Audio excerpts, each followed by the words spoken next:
Price be to Jesus Christ and blessed virgin Mary. Welcome back to Catholic വേഗബി. ഞാൻ ആഷിഖ് ജോയ്. നമ്മളിന്ന് പരിശുദ്ധ അമ്മ SSPXനെ പറ്റിയിട്ട് എന്താണ് പറഞ്ഞത് എന്നുള്ളത് കേൾക്കാൻ പോവുകയാണ്. സോ അതോട്ട് വരുന്നതിന് മുൻപ് as usual let us begin with a prayer. Pater noster, qui vis in celis, sanctificetur nomen tuum, adveniat regnum tuum, fiat voluntas tua, sicut in cielo et in terra. Panem nostrum quotidianum de nobis hodie, et dimitte nobis debita nostra, sicut et nos dimittimus debitoribus nostris, et ne nos inducas in tentationem, sed libera nos a malo. ആമേൻ.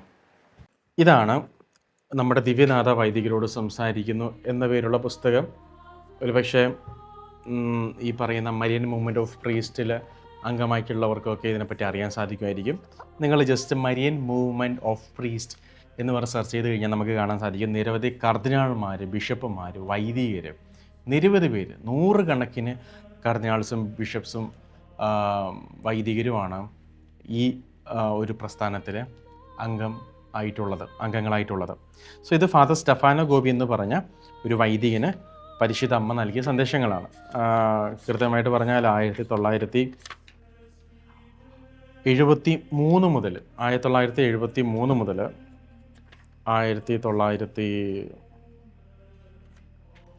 1991 വരെ 604 സന്ദേശങ്ങളാണ് ഇതിലുള്ളത്. ഈ പുസ്തകം ഇപ്പം print ചെയ്യുന്നില്ലെന്നാണ് അറിയാൻ സാധിച്ചത്. അത്രയും വലിയൊരു പുസ്തകമാണിത്. So അങ്ങനെ മരിയ മൂവ്മെൻറ്റ് ഓഫ് പ്രീസ്റ്റിലെ പ്രയർ ഗ്രൂപ്പിന് സെനേക്കൾ എന്നാണ് വിളിക്കുന്നത്. ഈ സന്ദേശങ്ങളൊക്കെ വായിച്ച് വ്യാഖ്യാനിച്ച് ജപമാലയ്ക്ക് ചൊല്ലിയിട്ട് പരിശുദ്ധ അമ്മ ഇതിൽ പറയുന്നുണ്ട് എന്തൊക്കെ ചെയ്യണം എന്നുള്ളത്. അതുപോലെ അവർ ചെയ്തിട്ട് പോകുന്നു. അപ്പോൾ ഇതിൽ 1988 ജൂൺ 29 പരിശുദ്ധ അമ്മ ഫാദർ സ്റ്റെഫാനോ ഗോപി കൊടുത്ത ഒരു മെസ്സേജാണിത്. ചെറിയ മെസ്സേജാണ്. അപ്പോൾ പരിശുദ്ധ അമ്മ ഇപ്രകാരമാണ് പറയുന്നത്. അപ്പം ഇത് ഫാദർ സ്റ്റെഫാനോ ഗോപിക്ക് മെസ്സേജ് കിട്ടുന്നത് ആന്തരിക ഭാഷണത്തിലൂടെയാണ്. ആന്തരിക ഭാഷണം. ഓക്കെ. അപ്പോൾ ഇങ്ങനെയാണ് പരിശുദ്ധാമ്മ പറയുന്നത്. വത്സലപുത്രരെ, ക്രിസ്തുവിൻ്റെ വെളിച്ചത്താൽ നിങ്ങൾ ലോകത്തെ പ്രകാശമാനമാക്കുക. വത്സല മക്കളെ, എല്ലാ മനുഷ്യരെയും പത്രോസിൻ്റെ വിശ്വാസദാർഢ്യത്തിലേക്ക് കൊണ്ടുവരിക. അപ്പോൾ ഈ ദിവസം മാതാ മെസ്സേജ് കൊടുക്കുന്ന ഈ ദിവസമാണ് അവിടെ സ്വിറ്റ്സർലൻഡിൽ വെച്ചിട്ട് ആർച്ച് ബിഷപ്പ് മാർസൽ ലെഫേബ് 4 ബിഷപ്പുമാരെ ഓർഡിനേറ്റ് ചെയ്തത്. ഓക്കെ. അപ്പോൾ ഈ സമയത്ത് പരിശുദ്ധ അമ്മ വിശ്വാസത്തിനെ പറ്റിയിട്ട് ആൾക്കാരെ ഉദ്ബോധിപ്പിക്കുകയാണ്. പ്രധാനമായിട്ട് മാർപ്പാപ്പയോട് ചേർന്ന് നിൽക്കേണ്ട കാര്യത്തെ പറ്റിയിട്ട്. പത്രോസിന്മേൽ മാത്രമാണ് ക്രിസ്തു തൻ്റെ സഭയെ സ്ഥാപിച്ചത്. വിശ്വാസ വെളിച്ചം നിലനിർത്തുന്നതിലേക്ക് പത്രോസിന് വേണ്ടി മാത്രമാണ് ഈശോ പ്രാർത്ഥിച്ചത്. പത്രോസിനെ മാത്രമാണ് തൻ്റെ സഹോദരങ്ങളെ വിശ്വാസത്തിൽ സ്ഥിരപ്പെടുത്തുന്നതിനുള്ള ചുമതല കർത്താവ് ഭരമേൽപ്പിച്ചത്. എനിക്ക് പ്രതിഷ്ഠിക്കപ്പെട്ട ഈ മരിയൻ വർഷത്തിൽ ഇന്ന് നിങ്ങൾ വിശുദ്ധ അപ്പസ്തോലന്മാരായ പത്രോസിൻ്റെയും പൗലോസിൻ്റെയും ഭക്തിസ്മരണ കൊണ്ടാടുന്ന ദിവസമാണ്. അപ്പോൾ ഈ മെസ്സേജ് കൊടുക്കുന്ന ദിവസം വിശുദ്ധ പത്രോസിൻ്റെയും വിശുദ്ധ പൗലോസ്ലീഹയുടെയും തിരുനാളായിരുന്നു. ദുഃഖിതയും കടമയുള്ള ഒരമ്മ എന്ന നിലയ്ക്ക് പത്രോസിൻ്റെ പിൻഗാമിയായ ജോൺ പോൾ II പാപ്പായിലേക്ക് ഇന്ന് നിങ്ങളുടെ ശ്രദ്ധ തിരിക്കുവാൻ ഞാൻ നിങ്ങളെ അടിയന്തിരമായി ആഹ്വാനം ചെയ്യുന്നു. അദ്ദേഹം എൻ്റെ പാപ്പായാണ്. ഇതാണ് ഞാൻ കഴിഞ്ഞ ദിവസത്തെ വീഡിയോയിൽ പറഞ്ഞത്. പരിശുദ്ധ അമ്മ ഇങ്ങനെയാണ് ജോൺ പോൾ പാപ്പയെ പറ്റിയിട്ട് പറയുന്നത്. രണ്ടാം വത്തിക്കാൻ കൗൺസിൽ അംഗീകരിക്കുകയും അതിനെ പോസിറ്റീവായിട്ട് സ്വീകരിക്കുകയും അതിൻ്റെ ചൈതന്യം ഉൾക്കൊണ്ട് CCC ക്രമീകരിക്കുകയെല്ലാം ചെയ്ത ആ ജോൺ പോൾ പാപ്പയെ പറ്റി മാതാവ് പറയുന്നത് അദ്ദേഹം എൻ്റെ പാപ്പയാണ്. എൻ്റെ വിമല ഹൃദയാന്തർഭാഗത്ത് രൂപീകരിക്കപ്പെട്ട പാപ്പയാണ് അദ്ദേഹം. മഹാ അന്ധകാര സമയങ്ങളിൽ അദ്ദേഹം എൻ്റെ പ്രകാശത്തിൻ്റെ പാപ്പയാണ്. അദ്ദേഹം ഭൂമിയെ പ്രകാശിപ്പിക്കുകയും സഭ മുഴുവനെയും സത്യത്തിൽ ഉറപ്പിക്കുകയും ചെയ്യുന്നു. പുതിയ പത്രോസ് എന്ന നിലയ്ക്ക് ഇന്ന് മാർപ്പാപ്പ ദൈവപുത്രനായ ക്രിസ്തുവിലുള്ള മുഴുവൻ വിശ്വാസവും പുനർദൃഢീകരിച്ചു കൊണ്ടിരിക്കുന്നു. പുതിയ പൗലോസ് എന്ന നിലയിൽ ലോകത്തിൻ്റെ നാനാഭാഗങ്ങളിൽ സഞ്ചരിച്ച് രക്ഷയുടെ സുവിശേഷം സധൈര്യം പ്രഖ്യാപിക്കുന്നു. പുത്രതുല്യമായ ഐക്യത്തോടെ മാർപ്പാപ്പയെ നിങ്ങൾ പിന്താങ്ങുക. അദ്ദേഹത്തിന് വേണ്ടി പ്രാർത്ഥിക്കുക. അദ്ദേഹത്തോടൊപ്പം സഹിക്കുക. അദ്ദേഹത്തെ സ്നേഹിക്കുക. എളിമയോടും സധൈര്യമുള്ള അനുസരണത്തോടും അദ്ദേഹത്തെ വലയം ചെയ്യുക. ഇനിയാണ് പരിശുദ്ധ അമ്മ SSPXനെ പറ്റി പറയുന്നത്. ഇങ്ങനെയാണ് മാതാവ് പറയുന്നത്. ദൈവത്തിൻ്റെ വിശുദ്ധ സഭയിലെ ഒരു മെത്രാൻ സ്വേച്ഛപരമായി ഏതാനും മെത്രാന്മാരെ മാർപ്പാപ്പയുടെ ഇംഗിതത്തിന് വിരുദ്ധമായി വാഴിച്ചു. ദൈവത്തിൻ്റെ വിശുദ്ധ സഭയിലെ ഒരു മെത്രാൻ സ്വേച്ഛാപരമായി ഏതാനും മെത്രാന്മാരെ തൻ്റെ ഇംഗിതത്തിന്, അതായത് മാർപ്പാപ്പയുടെ ഇംഗിതത്തിന് വിരുദ്ധമായി വാഴിച്ചു. പാഷാണ്ഡതയ്ക്ക് വഴി തുറന്നു കൊടുത്തതിൻ്റെ പേരിൽ മാർപ്പാപ്പയുടെ ഹൃദയം ഇന്നും രക്തം ചിന്തുന്നു. പക്ഷേ ഇത് തുടക്കം മാത്രമാണ്. യഥാർത്ഥത്തിൽ അനേകം മെത്രാന്മാർ ഇന്ന് മാർപ്പാപ്പയുമായി ഐക്യപ്പെടാതെ അദ്ദേഹം ചൂണ്ടിക്കാണിക്കുന്നതിന് വിരുദ്ധമായി അവരുടെ മാർഗത്തിൽ ചരിക്കുന്നു. അത്ര തന്നെ ദൃശ്യമല്ലെങ്കിലും ഇത് കൂടുതൽ അപകടകരമായ വ്യതിചലനമാണ്.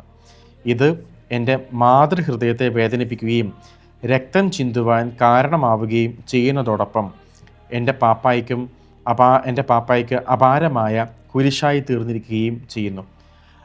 അങ്ങനെ മുഴുവനും സമർഗവുമായ എൻ്റെ വിമല ഹൃദയ സംരക്ഷണയിൽ ക്രിസ്തുവിനോടും തൻ്റെ സഭയോടും വിശ്വസ്തരായി നിൽക്കുന്ന ചെറുപറ്റത്തെ സംബന്ധിക്കുന്ന പദ്ധതി വ്യക്തമായി വരച്ചു കാട്ടുന്നതിലേക്കുള്ള തുടക്കം ആരംഭിക്കേണ്ടിയിരിക്കുന്നു.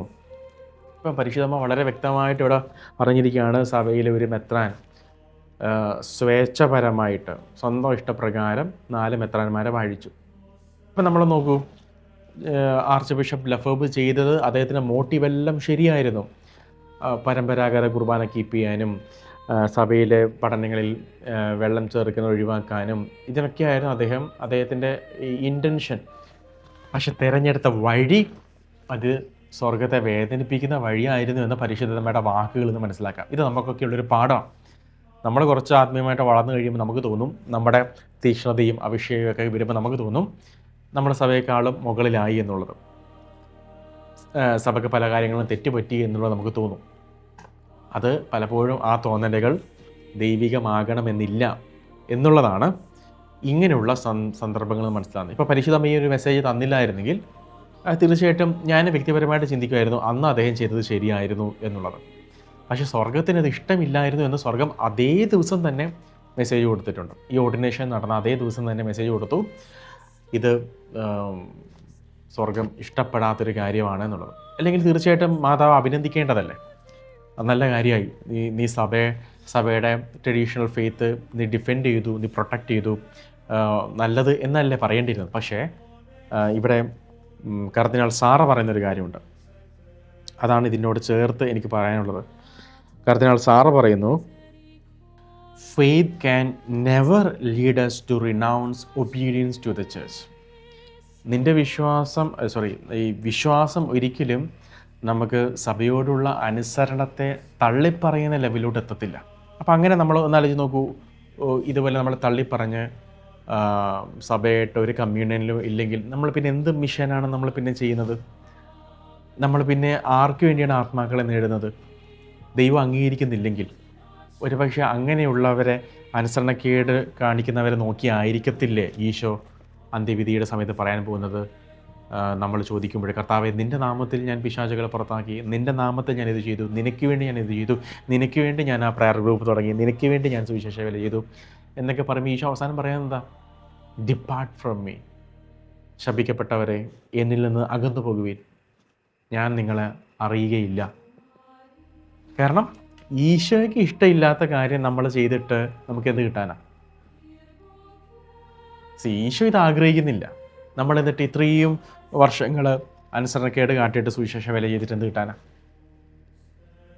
അപ്പം ഞാൻ ഈശോ തന്നെ പറഞ്ഞിട്ടുള്ളൊരു കാര്യം, എനിക്കൊരു വിശുദ്ധ ഫൗസ്റ്റീനയുടെ അടുത്താന്ന് തോന്നുന്നു, കറക്റ്റ് എനിക്ക് ഓർമ്മയില്ല. ഈശോ പറഞ്ഞു, ഇങ്ങനൊരു കാര്യം പോയിട്ട് നിൻ്റെ മദറോട് പറയാം. മദറോട് പറയാൻ പോയി. അപ്പോൾ ആ സിസ്റ്റർ പറഞ്ഞു, മദറെ, ഈശോ ഇങ്ങനെ പറഞ്ഞിട്ടുണ്ട്. അപ്പം മദർ പറഞ്ഞു, ഇല്ല, പറ്റത്തില്ല എന്ന് പറഞ്ഞു. സിസ്റ്റർ തിരിച്ചു വന്ന് ഈശോയോട് പറഞ്ഞു, ഈശോയെ മദർ പറഞ്ഞു പറ്റത്തില്ലെന്ന്. ഈശോ പറഞ്ഞു, അങ്ങനെ പറഞ്ഞോ?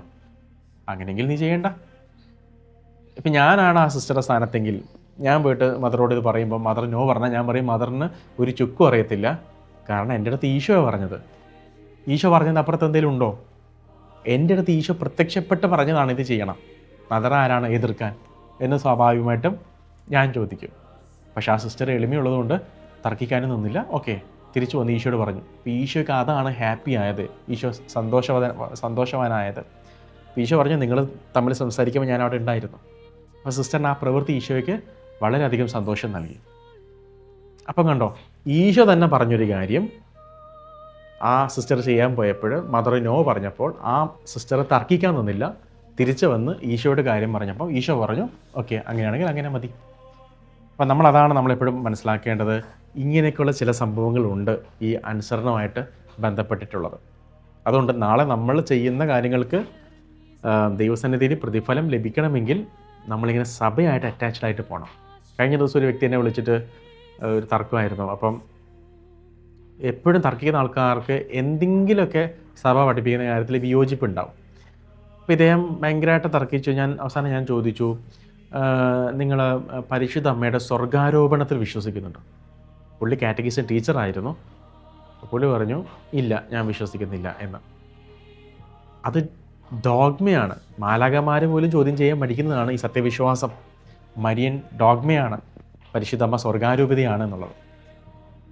അപ്പോൾ കണ്ടോ, അതായത് നമ്മൾ ചെയ്യുന്നത് വെച്ചാൽ നമുക്ക് ഇഷ്ടമുള്ള കുറച്ച് കാത്തലിക് ഫെയ്ത്ത് നമ്മൾ സ്വീകരിക്കുകയാണ്. നമുക്ക് ഇഷ്ടമുള്ള കുറച്ച് കാര്യങ്ങൾ സഭ നമുക്കിങ്ങനെ വെച്ച് വിളമ്പിയിട്ടുണ്ട്, നമുക്ക് ഇഷ്ടമുള്ളത് നമ്മൾ സ്വീകരിക്കുന്നു. അവിടെയാണ് നമ്മൾ സെഡ്വാക്കൻറ്റിസ്റ്റുകളും അല്ലെങ്കിൽ നമ്മൾ ഓട്ടോമാറ്റിക്കലി സഭക്ക് പുറത്തൊക്കെ ആയി പോകുന്നത്. നമ്മുടെ ഐഡിയയിലാണ് കാത്തലിക് ഫെയ്ത്ത് നമ്മൾ ഫോളോ ചെയ്യുന്നത്. അപ്പോൾ നമ്മൾ സഭയായിട്ട് ഫുൾ കമ്മ്യൂണിലല്ല. ഞാൻ എനിക്കിഷ്ടമുള്ള കൗൺസിലുകൾ മാത്രം സ്വീകരിക്കുന്നു, എനിക്കിഷ്ടമുള്ള പ്രാർത്ഥനകൾ മാത്രം സ്വീകരിക്കുന്നു. എൻ്റേതായ രീതിയിൽ ചിലർ പരിശുദ്ധ കുർബാന മുഴുവനായിട്ടും അച്ഛൻ്റെ കൂടെ ചൊല്ലുന്ന ആൾക്കാരുണ്ട്. കോൺസക്രേഷൻ വേർഡ്സ് അടക്കം ചൊല്ലും.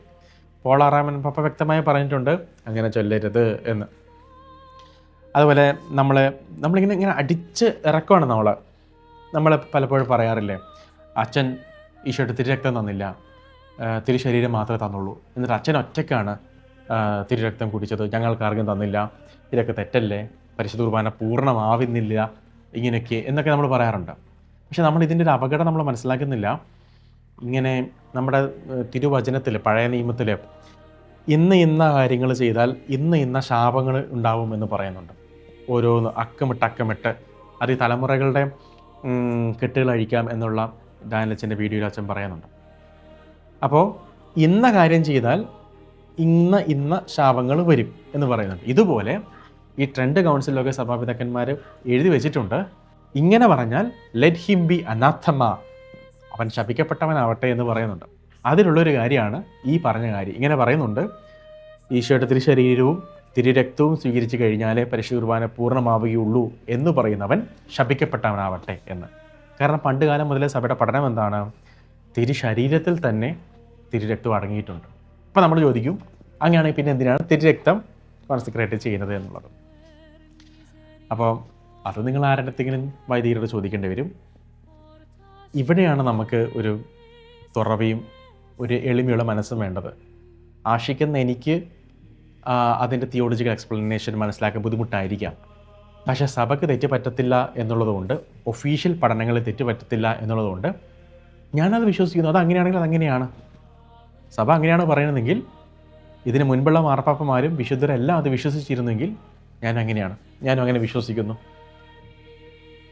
എനിക്ക് ചിലപ്പോൾ അത് മനസ്സിലാക്കിയെടുക്കാൻ ചിലപ്പോൾ ഈ ജീവിതം മതിയാവത്തില്ലായിരിക്കും. അതുകൊണ്ട് എനിക്ക് മുൻപ് ആൾക്കാരത് വിശ്വസിച്ചു, അവർ സ്വർഗത്തിലെത്തി. സോ ഞാനും അത് എളിമയോടുകൂടെ സഭ പറയേണ്ടത് വിശ്വസിക്കുന്നു. തിരുശരീരത്തിൽ തന്നെ തിരുരക്തമുണ്ട്. കാരണം നമ്മൾ ഈ തിരുശരീരം തിരുരക്തം എന്നതിലുപരി ഒരു ചെറു തുള്ളി തിരുരക്തത്തിലും ഒരു ചെറു കഷ്ണം തിരുവോസ്തിയിലും പൂർണ്ണനായ ഈശോയാണ്. ഇത് രണ്ടും പൂർണ്ണനായ ഈശോയാണ്. അപ്പോൾ നമ്മൾ എങ്ങനെ പറയും ഇത് സ്വീകരിച്ചാൽ, അല്ലെങ്കിൽ ഇത് രണ്ടും കൂടെ സ്വീകരിച്ചാലേ പരിശുദ്ധ കുർബാന പൂർണ്ണമാവുന്നുള്ളൂ എന്ന് നമ്മൾ എങ്ങനെ പറയും? ഇവിടെയാണ് ഞാൻ എപ്പോഴും പറയുന്നത്, നമ്മൾ പ്രബുദ്ധരാവണം. സഭയുടെ പഠനങ്ങളൊക്കെ വായിച്ച് തിരുവചനമൊക്കെ വായിച്ചിട്ട് നമ്മൾ പ്രബുദ്ധരാവണം. അതുപോലെ രക്തരഹിത ബലി, ആ അച്ഛൻ രക്തരഹിത ബലി ചൊല്ലി, അല്ലെങ്കിൽ രക്തരഹിത ബലി എന്ന് കുർബാന പുസ്തകത്തിൽ കണ്ടു, അത് തെറ്റാണെന്നൊക്കെ പറഞ്ഞിട്ട്. പണ്ട് കാലം മുതലേ പറയുന്ന കാര്യമാണ്, പരിശുദ്ധ കുർബാന എന്നത് രക്തരഹിത ബലിയാണ്. അത് ആ വേർഡിൻ്റെ ഒരു പ്രശ്നമാണെന്നാണ് ഞാൻ മനസ്സിലാക്കുന്നത്. രക്തരഹിത ബലി എന്ന് പറഞ്ഞാൽ രക്തമില്ലാത്തത് എന്നല്ല. ഈശോ പെസഹ വ്യാഴ ദിവസം ലാസ്റ്റ് സപ്പർ ടൈമിൽ പരിശുദ്ധ കുർബാന സ്ഥാപിച്ചപ്പോൾ അത് രക്തരഹിത ബലിയായിരുന്നു. അതിനകത്ത് രക്തം ഇല്ല എന്നാണോ? ഇല്ല, രക്തമുണ്ട്. പക്ഷേ ഗുഡ് ഫ്രൈഡേയുടെ അന്ന് ഈശോ രക്തം ചിന്തി നമുക്ക് കാണാൻ പറ്റുന്ന രീതിയിൽ ഈശോ ബലിയർപ്പിച്ചു. ഇപ്പോൾ holy mass is an unbloody sacrifice എന്നാണ് ഡെഫിനിഷൻ. അത് പണ്ടുകാലം മുതലേ അപ്പസ്തോലന്മാരെ പഠിപ്പിച്ചിട്ടുള്ളൊരു കാര്യമാണ്. Holy mass is an unbloody sacrifice എന്നുള്ളത്. വിശുദ്ധ 10-ാം പിയസ് പാപ്പയുടെ കാറ്റഗിസത്തിലും ബാൾട്ടിമോർ കാറ്റഗിസത്തിലും നിങ്ങൾ CCCയിൽ നോക്കിയാലും എവിടെ നോക്കിയാലും നിങ്ങൾക്ക് ഈ ഉത്തരം കിട്ടത്തുള്ളൂ. പക്ഷെ നമ്മൾ മനസ്സിലാക്കി വെച്ചേക്കുന്നത് രക്തരഹിത ബലി എന്ന് പറഞ്ഞാൽ രക്തമില്ലാത്ത ബലി എന്നാണ് നമ്മൾ തെറ്റിദ്ധരിച്ച് വെച്ച് ഇങ്ങനെയാണ് നമ്മൾ അടിച്ചു വിടുന്നത്. നമുക്ക് അറിയത്തില്ല, എന്നാൽ പിന്നെ അറിയാത്ത കാര്യം അറിയില്ല എന്ന് പറഞ്ഞ് എളിമയോടെ ഇരിക്കാമെന്നല്ല നമ്മൾ ചെയ്യുന്നത്. നമ്മളിങ്ങനെ അടിച്ചു വിട്ടോ. ഡാനിയലച്ചൻ രക്തരഹിത ബലി കുർബാന ചൊല്ലി. സൂറ മലബാർ സഭയുടെ പുതിയ കുർബാന പുസ്തകത്തിൽ രക്തരഹിത ബലി എന്ന് കണ്ടു എല്ലാം മാറി എന്നൊക്കെ പറഞ്ഞ് നമ്മളിങ്ങനെ അടിച്ചു വിടുവാണ്. പക്ഷേ നിങ്ങൾ പരിശുദ്ധ കുർബാനയെ പറ്റിയിട്ടുള്ള എല്ലാ പുസ്തകങ്ങളും ടീച്ചിങ്സിൽ നിങ്ങൾ എടുത്തു നോക്കിയോ, holy mass is an unbloody sacrifice എന്നാണ്. അതിനകത്ത് രക്തം ഇല്ല എന്നല്ല. ഈ ഭാഷയുടെ ഒരു ലിമിറ്റേഷൻ്റെ ഒരു പ്രശ്നമാണ്. അത് നമ്മുടെ ഉള്ളിലുണ്ട്, പക്ഷെ അതെങ്ങനെ പറഞ്ഞു തരേണ്ടതെന്ന് എനിക്കും അറിയത്തില്ല. ഇതാണ് സംഭവം. ഇങ്ങനെ ഇതുപോലെ പലതും നമുക്ക് അറിഞ്ഞുകൂടാത്ത കാര്യം നമ്മൾ വെറുതെ പറഞ്ഞ് ഇങ്ങനെ ശാപം വാങ്ങിച്ചു കിട്ടും. അപ്പോൾ അതുകൊണ്ടാണ് ഞാൻ പറയുന്നത്, നമ്മൾ വെറുതെ അവരും ഇവരും പറയുന്നത് കേട്ട് എനിക്ക് ഉറപ്പുണ്ട് 2-ാം വത്തിക്കാൻ കൗൺസിലിനെ പറ്റിയിട്ട് പറയുന്ന ആൾക്കാർ ഈ 2-ാം വത്തിക്കാൻ കൗൺസിൽ പ്രമാണരേഖ മുഴുവനും വായിക്കാത്ത ആൾക്കാരെന്നുള്ള ഉറപ്പാണ്. അവിടെ നിന്ന് ഇവിടെ നിന്ന് കേട്ടിട്ടാണ് ഇത് പറയുന്നുള്ള കാര്യം 100% ഉറപ്പാണ്. അപ്പോൾ ഞാൻ പറഞ്ഞ പോലെ നമുക്ക് ഡിസഗ്രി ചെയ്യാം, പക്ഷേ നമുക്ക് റിജക്റ്റ് ചെയ്യാനുള്ള അധികാരം നമുക്കില്ല. നമുക്കൊരു പക്ഷേ പരിശുദ്ധമ്മ എങ്ങനെയാണ് സ്വർഗാരോപണം ചെയ്തത് നമുക്ക് സംശയം ഉണ്ടാവാം. പക്ഷേ നമ്മൾ എളിമപ്പെട്ട് നമ്മളത് വിശ്വസിക്കുന്നു. നമ്മളെന്നിട്ട് പ്രാർത്ഥിക്കും, ദൈവമേ നീ എനിക്ക് വെളിപ്പെടുത്തി തരണമേ എന്നുള്ളത്. അപ്പോൾ ഇതാണ് പരിശുദ്ധമ്മ SSPXനെ പറ്റിയിട്ട് 1988 പറഞ്ഞിട്ടുള്ളത്. സോ നമ്മൾ മനസ്സിലാക്കുക, നമ്മുടെ തീക്ഷ്ണതയോ നമ്മുടെ ബോധ്യങ്ങളോ നമ്മുടെ അറിവോ അല്ല ഒന്നിൻ്റെ ആധാരം. സ്വർഗം ഇതിനെപ്പറ്റി എന്ത് പറയുന്നു എന്നുള്ളത് മാത്രമാണ്. അല്ലെങ്കിൽ നാളെ നമ്മൾ ഈശോയെ കൊണ്ട് ഒരുപാട് കാര്യങ്ങൾ ചെയ്തിട്ട് ഈശോ അവസാനം പറയും, ഞാൻ നിന്നെ അറിയുകയില്ല എന്ന്. പരിശുദ്ധ അവിടെ പ്രാർത്ഥിച്ചുകൊണ്ട് നമുക്ക് അവസാനിപ്പിക്കാം. ആവേ മരിയ ഗ്രാസിയ പ്ലേന ഡോമിനസ് തേക്കും ബെനഡിക്താ തുൻ മുളിയരിബൂസ് എർ ബെനഡിക്തൂസ് ഫ്രുക്തൂസ് വെന്ത്രീസ് തു Jesus Sancta Maria Mater Dei, ora pro nobis peccatoribus nunc et in hora mortis nostrae. Amen. Viva Christore.